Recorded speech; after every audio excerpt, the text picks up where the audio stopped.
Il y avait un vieil homme qui vivait dans un village.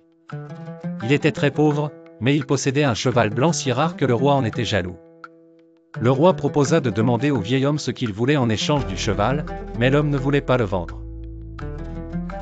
Il s'excusa auprès du roi et lui dit « Ce n'est pas un cheval pour moi, mais c'est mon ami, et personne ne peut vendre son ami. » Un matin, le vieil homme constata que son cheval avait disparu. Les villageois allèrent voir le vieil homme et lui dirent « Si tu avais vendu le cheval au roi, tu aurais vécu comme un homme riche pour le reste de ta vie, et maintenant tu n'as ni argent ni cheval. » Mais le vieil homme a demandé aux villageois de ne pas se précipiter pour juger. Il leur a dit que le cheval avait disparu, mais nous ne savons pas si la disparition de mon cheval était une malchance ou une bonne chose. Les villageois sont partis en riant des paroles du vieil homme, mais 2 jours plus tard, le cheval est revenu soudainement et il s'est avéré qu'il n'avait pas été volé. Au contraire, il était parti seul dans les montagnes. À son retour, il avait amené avec lui 20 chevaux sauvages. Les villageois se sont rassemblés autour du vieil homme et lui ont présenté leurs excuses en lui disant « Vous avez été sage. La disparition de votre cheval a été bonne pour vous. Vous avez maintenant un troupeau de chevaux. » Mais le vieux sage leur a encore une fois demandé de ne pas se précipiter pour prendre une décision. Il leur a dit que le cheval était revenu et que nous ne savions pas encore si c'était bon ou non. Cette fois, les villageois ne se sont pas moqués du vieil homme. Mais ils ont pensé que sa sagesse avait disparu cette fois.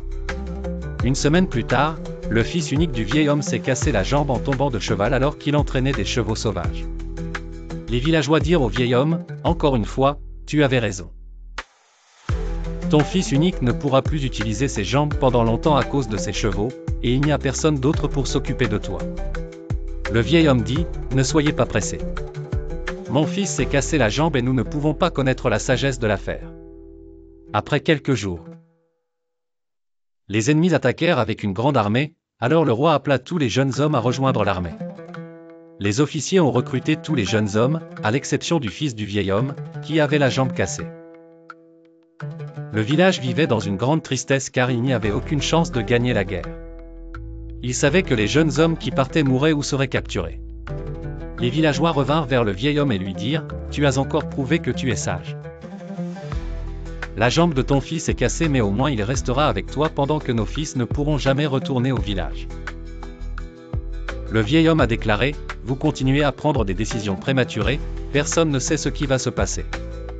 Mon fils est avec moi et vos fils sont dans l'armée, mais Dieu seul sait qui aura de la chance et qui n'aura pas de chance. » Le vieil homme a conclu son histoire avec cette phrase lorsqu'il l'a dit à son entourage « Ne prenez pas de décision hâtive. Évitez de regarder une petite partie des événements et de prendre des décisions sur l'ensemble. Le voyage ne finit jamais. Lorsqu'un chemin se termine, un nouveau chemin commence. Lorsqu'une porte se ferme, une nouvelle porte s'ouvre. Lorsque vous atteignez un objectif, vous constatez que le but le plus élevé est là.